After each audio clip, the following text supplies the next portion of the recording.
Hey, this is Shawn Carnes with Nashville Underground Radio, and we are very, very happy and pleased to be here with Mr. Brian Milson, all the way from Odessa, Texas. It's good to be here. Thanks for having me. Yeah, no. Tell me about Odessa, the music scene there. Like, what's it close to? Music scene is it's quite versatile. There's a bunch of rock and roll, kind of a weird little, cool little hip hop movement. Yeah? Yeah. In Texas. Yeah, in Texas, West Texas. But now obviously country heavy, but that's kind of where I got started in loving music. Big George Strait fan. Yeah. Who is obviously? Come on. Yeah, right. I mean, Texas guy. Come on.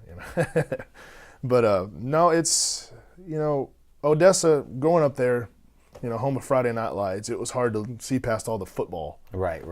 Two kinds of seasons: football season and off season. But how I got to playing music, I'll never know. But I love it. You remember the first time you picked up a guitar? I do. I was 3 years old. And funny story about that. My dad's got some incriminating home video evidence of me. So you're like, of me, yeah. Were you potty trained before then? Yes, I'd like to think so. Anyway, I didn't have to go in the video, so I did. But no, I was sitting in front of a TV watching Guitars and Cadillacs video, Dwight Yoakam video, and right on, man. And I was just sitting there, just just plunking away, and it was, I guess, right then. Yeah. Right then, and did your parents pick up on it and said, "Hey, we need to nurture this," or did you just, I just kind of got into it just organically. I joined the choir in junior high and high school, and really developed a passion for singing then. Taught myself how to play the guitar, just as a way to talk to the ladies. And because I was always a shy guy. Really? And that really, really helped me come out of my shell a little bit. Right holding that guitar and being able to talk to people through music and using that guitar as a security blanket. Yeah, no, totally. So yeah, it was fun. I mean, I wouldn't have it any other way. Did you? Could you honestly say that you started writing whenever you were in high school too? Maybe you started coming more out of your shell, or when did you start figuring out, hey man, I can write lyrics and I can put it to melody and I can do it all by myself? Like, when did you figure that out? Well, without sounding so country cliche, I had a breakup freshman year of college, and I sat down and wrote some stuff on a piece of paper, and turns out I had a couple of rhymes in there, and I'm like, huh. So my first song was born. Right on, man. It was, do you remember that first song? What was it called? Oh, what's his name? Oh, what's his name? Oh, what's his name? Because the guy that she broke up with me for, I never found out his name. So there could be some mystery behind there it. Could be. So if you're watching now, no hard feelings. Right on. Well, tell me about the new song, man. I listened to it, and it seems like the honest lyrics that you did. You write this by yourself? Or I didn't. This was a Doug Johnson, Dallas Davidson, Red Akins tune. Gotcha. And well, no matter what, it's an incredible song. Well, thank you very much. It was Nothing Grows in Shadows is the title of it, and it's a powerful song about bullying. Yeah, totally. A big topic of bullying right now, and. The reason I chose to cut this song is just, like I said, besides the powerful lyric, I was bullied as a kid. Yeah. And unfortunately I did a little bit of bullying too, which is I still regret. Yeah, I did. I think me being bullied kind of spawned my,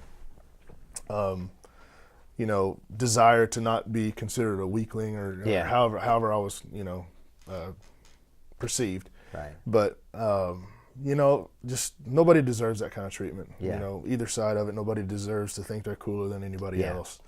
And that's just kind of the basis of why I decided to record this song. Where, I found out 1 in 4 kids are bullied. Have you seen the documentary Bully, by the way? I haven't, and that's on my to-do list. I've heard that. That's on the Netflix, right? Yeah. Yeah, totally. Yeah. That pretty much solidified my passion to help that cause, because like you said, when you grow up too, and you get older and mature, sure, you as the bullier, you have a guilt thing that goes on. Oh, absolutely. You know what I mean? I have to live with that every day. Yeah. Which is unfortunate. I don't know. I hate to say that you don't know, but I guess in a way you kind of don't. But it's such an unfortunate topic. Hopefully we can make a difference. Yeah, well, and like you said, you can make a difference. Interesting that October seems to be I just found out about it this year that Mm-hmm. October was the anti-bullying campaign month. It is, yeah, and thank goodness, it's the the Bullying Awareness Month, and October 8th is National Blue Shirt Day with the StompOutBullying.org. October the 8th. It is. Write this down. 7th or 8th. I believe it's the 7th. October 7th, and we're coming out. The single Okay. comes out October 8th. Perfect. And so October 7th, wear your blue shirts. Nothing grows in shadows is That's the right. name of the single. Yeah, nothing grows in shadows, and like I said, it's the way the best described the song. It happens in 3 instances. The first verse, it happens in a school hallway, and kids, just unfortunately bullying the less popular. Mm-hmm. Second verse, about a dad, yelling at his son, just hit the ball, don't embarrass me, type of thing, and third verse, without giving the song away, it just kind of brings the song whole and makes it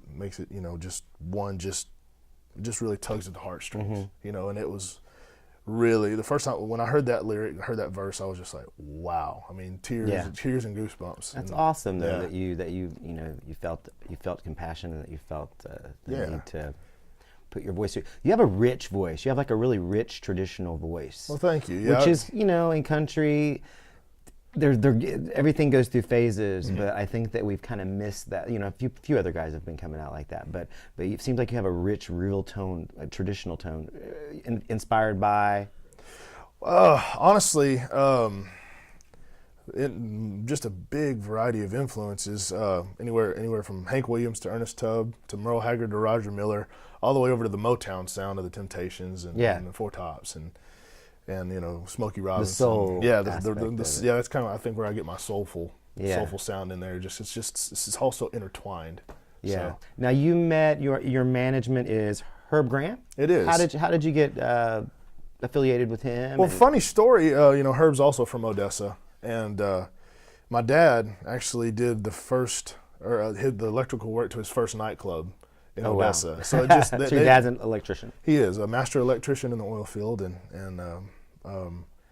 he this hardest working man I've ever met. Just will not sit still, not even on a Sunday when you're supposed to. Yeah, yeah. But no, like I said, he did the electrical work to the one of them light up disco floors, and Oh wow, cool. Like with the squares. It is. Oh yeah. And so they've known each other since '72, and I guess when I decided I really wanted to do this, he goes, well, there's one person that can tell you whether or not you have a future in this. So we went and saw Mr. Graham, and very interesting. And that was 7-8 years ago. So did you have to do like a live kind of? I did. He goes, well, do you have your guitar with you? I said, yes, sir, I do. He goes, well, go get it. I'm like, huh? It's just like. Well, the first thing you did, right, was have a guitar with you. That's right. Because some people are I like, did. "Oh." I didn't know I was supposed to. Well, then how are you going to audition? But it was cool. I sang just a popular song out at the time, and he's like, well, just go put you a band together, up in Lubbock, and just come see me in a couple years, and that's exactly what I did. In a couple years. Mm-hmm. Yeah, he said, you got to grow. How old were you then? I was 17. Okay, cool. And no, I'm sorry, 18. I just turned 18. But I did that. Banged around the Lubbock clubs for a couple years. And so you were getting gigs. I so was. You knew you were doing something right. Yes, I mean, just like I said, everything just kind of happened organically. I never really had to convince anybody, which is really cool. It's a blessing. That's what I'm saying. You're doing something right. Absolutely. I know. It's been great. It's been a great ride. Met a lot of great friends along the way. So very cool. Now, are you under independent label right now? Is there a label that you're? I'm actually affiliated with R&J Records. R&J. Mm-hmm. It's James Stroud's label. Gotcha. Who also produced the project, which the song. Obviously massive producer. Yeah, he's had some success. Yeah, I think and it's 130 so did Herb kind of facilitate that, or had you had some kind of communication with him before that? Herb did facilitate the meeting, and him and my father were able to convince James to give me a shot. Is James a Texan? Louisiana. Okay. But right there on the border, like Shreveport, Bossier City, right there, kind of kind of L.A., Texas, But yeah, they were able to give me a shot, and with a little help from above, here I am. So. Yeah, that's awesome. So let's do some fun questions. All right, perfect. On a serious side, who would you most want to collaborate with as a female? As a female, wow, let's see. Man, that's a good question. I would probably have to say Dolly Parton. Okay, I can see that. She's just such an element of cool and such a, without sounding negative, a fashionista. I mean, she's always just changing it up. Yeah, and absolutely. Keeping everybody on their toes. I would love to sing with Dolly Parton. I can't imagine what it's going to be like without her around. Gosh. You know what I mean? And it seems like she's immortal now anyway. I know, so. I know it. Well, I tell you what, though, that would be the fun. That would be a very much a highlight for me. Okay, so on the other side of the coin, Mel collaboration. George Strait. Yeah. Without question, he's my country hero for sure. I mean, he's done it right. I think 60 number ones can can back that up. Yeah. Never been in the media for a negative reason. Never. And he's kept it in Texas too. He has. He's made his life there with his family. Absolutely, and he's a family man. God-fearing man. It's just he's easy to look up to. Yeah. He can be.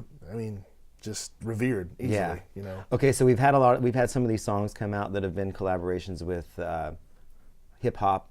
Pop people, like Florida Georgia Line, Jason Aldean. If you could choose any, it doesn't have to be a hip hop artist, but somebody in the pop world or rock world, if you could collaborate. The rock world, I'd probably say either Rob Thomas, which I know he's done some country collaborations as well, and Darius Rucker back in the Hootie and the Blowfish days. It's weird, I know. It's just, I mean, because those two albums, the Yourself or Someone Like You, the Matchbox 20 record, I still. He incorporates a lot of different elements too. He does. Jazz.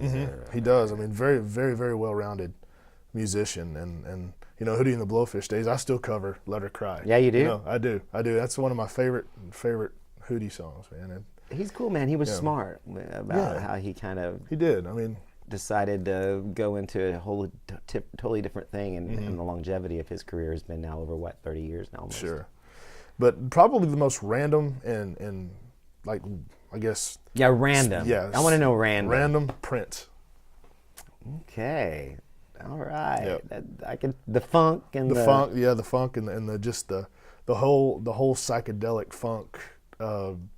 Just awesome music that he creates. Yeah. And I think you could probably fit some twang in there, but I'd be willing to try. Cool. Maybe in maybe in a year maybe there might be that. Maybe so. That's the reason why we ask these questions. So hopefully somebody that has hopefully somebody from that camp will listen and jump on it. I love it. So you say that that you're new in the game. But you're not really. I'm not. I'm about 11 years into it, and it's been a heck of a journey. A lot of personnel changes, a lot of self changes. Yeah. As far as it's like a relationship too. Unless you're happy with yourself, unless you know what I mean. Unless you're confident and happy with yourself, you really can't convey. Well, sure. I mean, when I started, I was pushing the 300-pound mark weight-wise. Whoa, what? And I mean, it was a harsh reality that you see all these people on TV that don't look like you. Yeah. And you're just like, you just finally get the message, with a little push from my camp too. Were you overweight in school? In college, I was kind of reverting back to the bullying thing or whatever. I didn't know if you. No, I was never overweight. I was just real shy. Back before I got into music, I was real shy. I would stutter a lot. Yeah. But which I hadn't gotten away from that. But it was just. I was always just seemed like I was always a victim of a rumor mill somewhere, even in college, which was really weird, Yeah. But yeah, it's just, and so I finally was like, you know what, I'm sick of this. First of all, I want to be healthy, I want to live to have a family of my own someday, and But I also didn't want to be an overweight country singer because you know obviously it's an image-based industry. Yeah. Unfortunately, but it is. You know, it is what it is. It is what it is. Yeah. Yeah. But so I did that. Lost about 100 pounds, and That's crazy. Yeah. How'd you do it? I just learned to not like food as much. Yeah.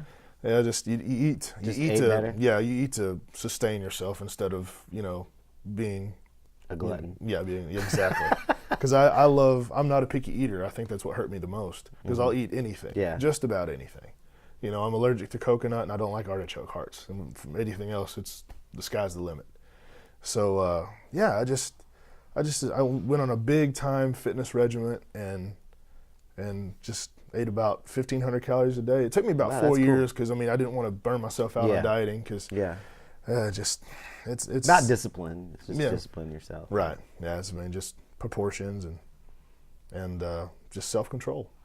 Very cool. Well, you have a lot to say, and I like your honesty, and I think that people are gonna relate to you. Well, thank you. Honesty is what we all need in the music industry now. Right. On both sides, whether it be the industry side and the creative side. That's right. That's people want real. Absolutely, and that's what I tell other artists, aspiring artists. That they asked me what is the best advice you can give me. I said, do not surround yourself with yes people, because I did that for a couple of years and I felt like it set me back. And you want people that are going to be honest with you. Not just be like, oh my God, you're terrible, you need to give this up. And if you're offended, then you need to give it up. That's right. You have to have a thick skin. If you have a thin skin in this business, you should probably either put on a thick skin or consider another career choice, because it can get really brutal, which is fine. It builds character. You learn who you are very quick. Yeah. And it's boded well for me because I can take constructive criticism or non-constructive criticism, I'm the hardest person in the world to make mad. Now, have you been commuting back and forth from Texas to here over? I do.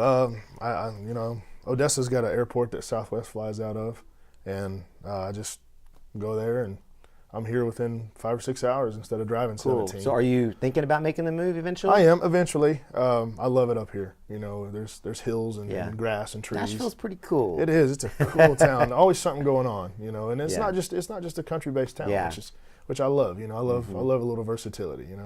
Yeah. No, it's cool. Like I said, especially for the camaraderie that you get with everybody's accessible. It is, and it just, you wouldn't think it, but the music world is a small world. Like, everybody knows everybody in some form or fashion. Yeah. And I love that. I love it too. Well, I am excited to help you promote Nothing Grows in Shadows. Well, thank you. I'm excited to. The title, Nothing Grows in Shadows. That's pretty powerful in itself. The song is amazing. Do you have a video yet? Did you say you had the video? I do, yes. The video's cut, and it should be debuting within the next couple of weeks. Really cool. For right at the very first of anti-bullying month. And where can everybody hear you? My website, brianmilson.com. We're going to post a link to the video hopefully within a couple weeks. And that's the place you can find all my hubs. Twitter, MySpace. Looks really good too. Yeah. Like your site looks good. There's not too much going on. Thank you. I wanted to make it very user friendly because I myself am not a technological person. Yeah, so to speak. I heard you talking about that earlier. Yeah, I know, and I'm sorry. I'm being way too honest here. There you go. Yeah, but hey, I love but you're easy to find, and also on your website you have all your Twitter and your social media stuff, Facebook, all that good stuff. Yes, and I respond to everything because I like to be hands-on. Very cool. So.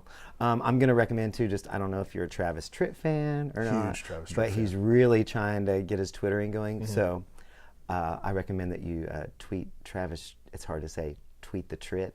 Tweet the Tritt. Absolutely. And then he will definitely help you build your social media too, because he's all about that. Well, that's great. He's a fantastic guy. Love. You kind of remind me a little bit of him. There's a little element of. He's got an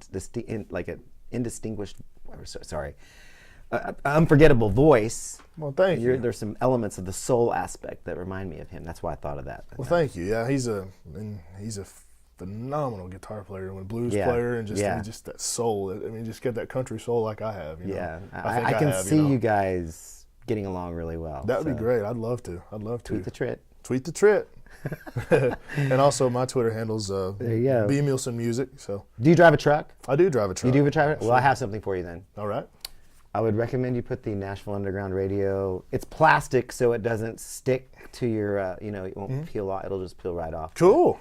There you go. Well, I appreciate it. We appreciate you, Brian. Share the Nashville love, Underground guys. Radio with Brian Milson. Thank you so I'm much. looking for big things for you, I brother. really appreciate it. We wanna Thank you help so much. Totally. Thank you. Uh-huh. Thank you for your time.